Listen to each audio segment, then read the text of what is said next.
50 வயசுல நடிக்க வந்த பிரபல இயக்குனரோட மருமகள். அம்மாவா மாறி மக்கள் மனசுல இடம் பிடிச்ச அதிசயம்.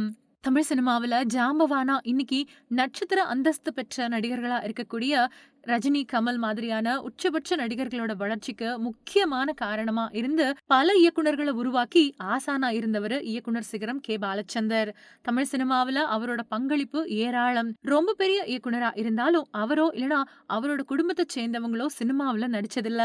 அவரோட மாணவன் உலகநாயகன் கமலஹாசன் பாலச்சந்திர வேண்டிக்கிட்டதன் பேர்ல ஒரு சில காட்சிகள்ல மட்டும் உத்தம வில்லன் படத்துல தோன்றினாரு.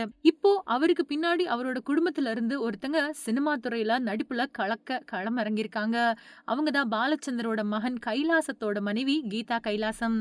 கே. பாலச்சந்தரோட கவிதாலயா நிறுவனத்தோட எல்லா பணிகளையும் மேற்பார்வையிட்ட அனுபவம் இருந்தாலும் கூட சினிமாவுல நடிக்கணும் அப்படிங்கிற எண்ணம் ஒருபோதும் கீதாவுக்கு இருந்ததில்லையாம். சமீபத்துல தான் தியேட்டர் ஆர்டிஸ்டா இருந்தவங்களுக்கு சினிமா வாய்ப்பு கிடைச்சிருக்கு. உன் கனவுகளை வெளிப்படுத்த நீதான் போராட வேண்டும் அப்படின்னு தன்னோட மகள் தான் தன்னை ஊக்குவிச்சதா பேட்டி ஒண்ணுல சொல்லியிருக்காங்க கீதா கைலாசம். சார்பட்டா பரம்பரை படத்துல ரங்கன் வாத்தியார் அப்படிங்கிற கதாபாத்திரத்துல நடிச்ச பசுபதியோட மனைவியா நடிச்ச கீதா ஒரு சில காட்சிகள்ல மட்டுமே தோன்றியிருந்தாலும் கூட அந்த கதாபாத்திரத்தோட தன்னை இணைச்சுக்கிட்டு சிறப்பா நடிச்சிருந்தாங்க. அதே மாதிரி ஆர்ஜே பாலாஜி நடிப்புல வெளியான வீட்ல விசேஷங்க படத்துல நர்ஸ் கதாபாத்திரத்துல நடிச்சிருந்தாங்க. இப்படி குணச்சித்திர கதாபாத்திரங்கள்ல நடிச்ச கீதா கைலாசத்துக்கு மாரி செல்வராஜ் இயக்கத்துல வெளியான மாமன்னன் படத்துல நடிக்க வாய்ப்பு கிடைச்சது. அந்த படத்துல வைகை புயல் வடிவேலுவோட மனைவி வீராயி அப்படிங்கிற கதாபாத்திரத்துல நடிச்சிருந்தாங்க. இதுவரைக்கும் கீதா கைலாசம் படங்கள்ல ஒரு சில காட்சிகள்ல நடிச்சிருந்தாலும் பெரிய அளவுல ரசிகர்களோட கவனம் பெறல. ஆனா மாமன்னன் படத்துல அவங்க நடிப்புல ஸ்கோர் செய்ய அதிக வாய்ப்பு கொடுக்கப்பட்டுச்சு. அத அவங்க சிறப்பா பயன்படுத்திக்கிட்டாங்க. மாமன்னன் படத்துல நடிச்ச அனுபவம் பத்தி கீதா பேசும்போது, இந்த படத்துல நான் வடிவேலு கூட நடிக்கணும் அப்படின்னு சொல்லும்போது கொஞ்சம் பயமா இருந்துச்சு. அவரை நேரடியா ஸ்பாட்ல பார்த்த பின்னாடி அவர் கூட நடிக்கிறத சவாலா எடுத்துக்கிட்டேன். இந்த படத்தோட கிளைமேக்ஸ் காட்சியில ரவுடிகள் வீட்டை நொறுக்கக்கூடிய காட்சியில அவங்களுக்கு பயந்து கட்டிலுக்கு அடியில போய் ஒளிஞ்சுக்கிட்ட காட்சியில என்னோட நடிப்பை நிறைய பேர் பாராட்டினாங்க.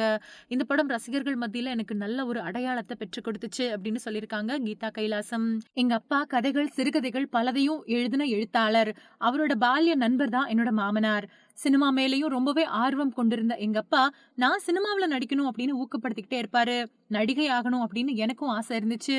ஏன் எதுக்குன்னு ஆழமா சிந்திக்காமலேயே வாழ்க்கையில சில விஷயங்களை நாம பண்ணிடுவோம்ல, அது மாதிரிதான் சார்ட்டர்ட் அக்கவுண்டன்ட் கோர்ஸ் படிச்சேன். கல்யாணத்துக்கு அப்புறமா கணவரோட மின்பிம்பங்கள் நிறுவனத்தோட கணக்கு வழக்குகளை பார்த்துக்கிட்டது மட்டும் இல்லாம தயாரிப்பு அப்புறம் கதை சார்ந்த விஷயங்கள்லயும் கவனம் செலுத்தினேன்.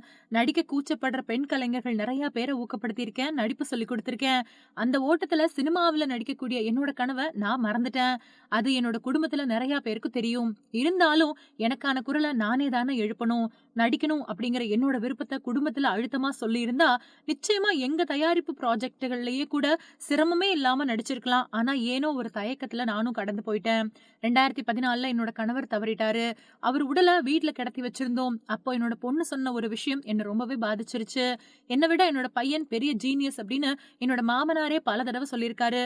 ஆனா டாக்குமெண்ட்ரி ஃபிலிம் மேக்கரா பாலாவுக்குள்ள இருந்த திறமைகள் பெருசா வெளியுலகத்துக்கு தெரியாமலே போயிடுச்சு.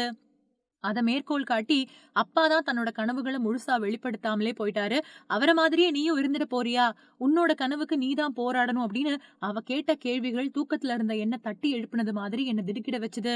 அதுக்கப்புறமா தான் இனிமே என்னோட மனசுக்கு பிடிச்ச விஷயங்களை செஞ்சே தீரணும் அப்படின்னு முடிவெடுத்தேன் அப்படின்னு சொல்லியிருக்காங்க கீதா கைலாசம்.